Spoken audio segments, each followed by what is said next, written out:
Good evening दोस्तों, कैसे हैं आप सभी लोग। उम्मीद करती हूँ कि आप सभी अच्छे होंगे और अपनी अपनी पढ़ाई में लगे होंगे। आज हम लोग हिंदी का एक बहुत इंपॉर्टेंट टॉपिक समास के बारे में डिस्कस करेंगे। समास के बारे में हर पेपर में क्वेश्चन आते रहते हैं कि समास किसे कहते हैं और समास का मूल शब्द क्या होता है, किन शब्दों से मिलकर बना होता है, समास के कुल भेद कितने होते हैं। इस तरीके के क्वेश्चन हमारे पेपर में आते हैं। तो आज हम लोग समास के बारे में पढ़ते हैं। चलिए हम लोग अपना टॉपिक स्टार्ट करते हैं। समास।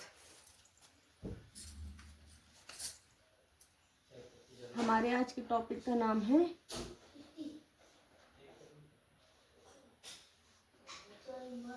समास। समास के बारे में, समास दो शब्दों से मिलकर बनता है, सम प्लस आस। इसका संक्षिप्त अर्थ होता है कि पास में करना, यानी चीजों को छोटा करके संक्षेप रूप में लिखना ही समास कहलाता है। समास दो सार्थक शब्दों के मेल से बनता है। ये भी परिभाषा पूछी जाती है कि समास दो वर्णों के मेल का समूह बनता है या दो शब्दों से बनता है। तो समास दो शब्दों के मेल से बनता है। समास का पहले हम लोग इसका शाब्दिक अर्थ लिख लेते हैं। इसका जो शाब्दिक अर्थ होता है, समास का शाब्दिक अर्थ होता है संक्षेप, और समास का विलोम होता है, इसका विलोम शब्द होता है व्यास।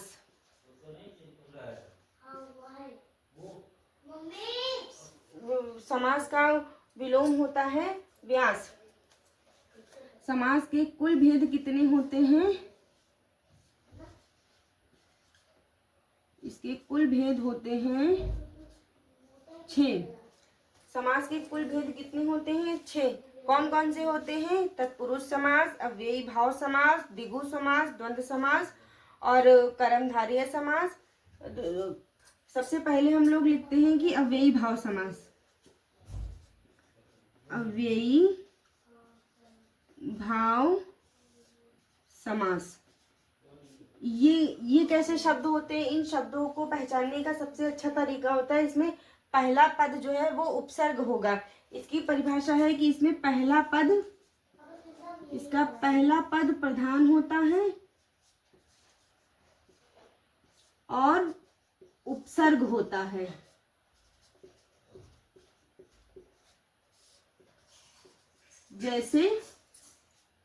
जैसे आप यहाँ पे इसका एक उदाहरण भी लिख लीजिए। जैसे प्रत्येक, यथा, अनुसार और यथा शक्ति।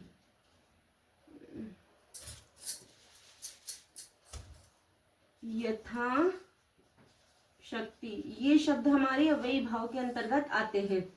अब इसका दूसरा इसका भेद होता है, वो है कर्मधारय समास। इसका दूसरा भेद होता है कर्मधारय समास। ये कैसे शब्द होते हैं, इनको कैसे पहचाना जाए? कर्मधारय समास में पहला पद हमारा विशेषण विशेष्य का संबंध होता है। इसका दूसरा नाम उपमेय और उपमान भी होता है। और इसका पहला पद जो है, इसमें विशेष्य और विशेषण का संबंध होता है, या इसे उपमेय उपमान भी कहते हैं। इन शब्दों को कैसे पहचाना होता है? इसमें पहला पद आप जैसे चंद्र मुख, मुख कैसा है? चंद्रमा के समान है।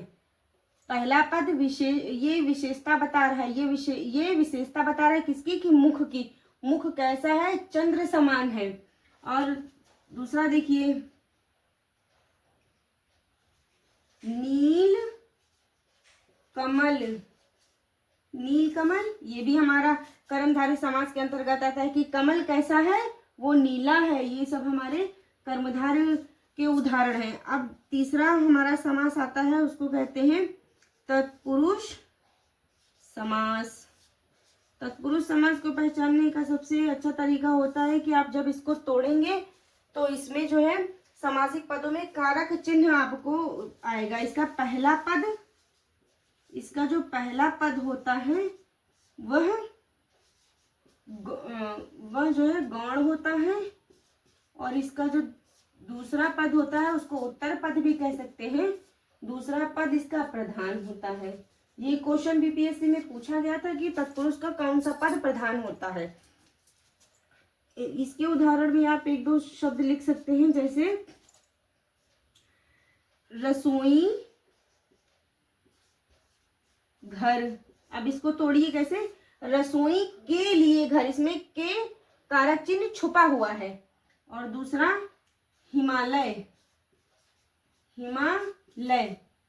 हिम माने बर्फ, आलय माने घर, यानी कि बर्फ का घर अर्थात हिमालय।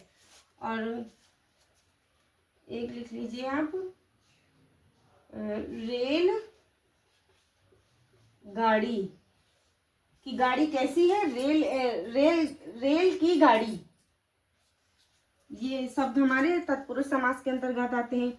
और चौथा हमारा इसका भेद होता है, वो होता है द्विगु समास।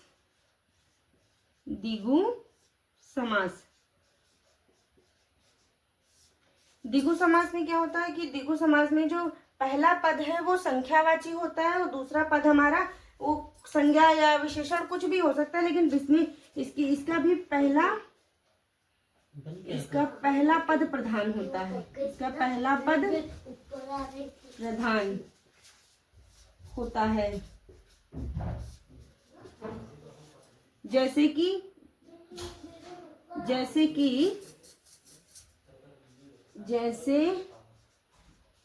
आप इसमें लिख सकते हैं, जैसे कि चौराहा। अब इसको कैसे तोड़ेंगे, चार राहों का समूह। पंजाब, पंच माने होता है पांच, और आब माने होता है नदी की, 5 नदियों का समूह अर्थात पंजाब। और हमारा पांचवा जो भेद है, जो हमारा पांचवा भेद है वो है अव्ययी कर्मधारय तत्पुरुष द्विगु।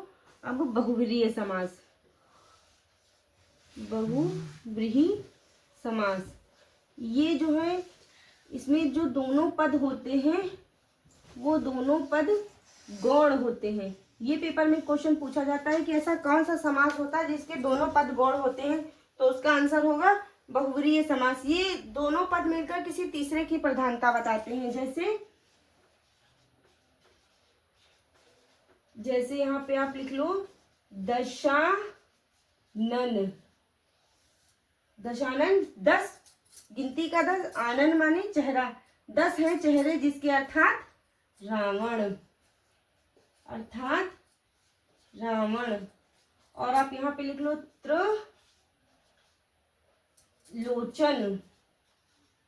त्रिलोचन, ये 3 है आंखें जिसके, वो तो भगवान शंकर ही है ना जिनकी 3 आंखें हैं, तो ये भी एक तीसरा अर्थ दे रहा है। अब हमारा छठा जो समास है वो है द्वंद्व समास। द्वंद्व का मतलब ही होता है लड़ाई झगड़ा या आपस, ये शब्द जो है आपस में टकराव वाले होते हैं। दोनों शब्दों की प्रधानता होती है इसमें दोनों शब्द प्रधान होते हैं। जैसे विलोम शब्द के जितने भी हैं वो सब इसके अंतर्गत आ जाएंगे। माता पिता, दिन रात, अच्छा बुरा, ये सब इसके अंतर्गत आ जाएंगे। बहुव्रीहि समास में वो शब्द आएंगे जो पहला और दोनों पद गौण होकर किसी तीसरे पद की प्रधानता दे, अर्थात जैसे दशानन, रावण।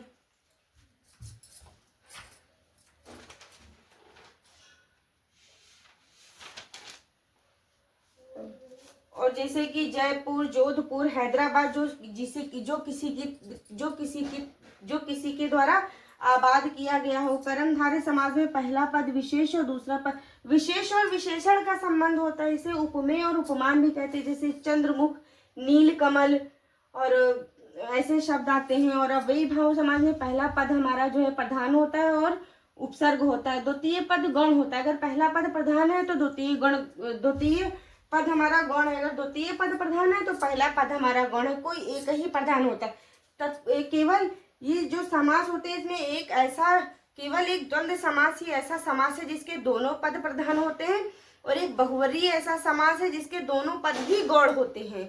और बाकी के जो 3 बच गए, इसका पहला पद प्रधान होता है, इसका ये तीनों एक ही के अंतर्गत आते हैं ना, ये इसी के भाग है।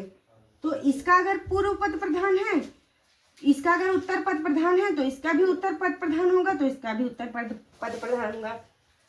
उम्मीद करती हूँ आपको ये समास का टॉपिक समझ में आया होगा। अगर आपको वीडियो अच्छी लगी हो तो वीडियो को लाइक करें, चैनल को सब्सक्राइब करें और अपने दोस्तों के साथ शेयर करें।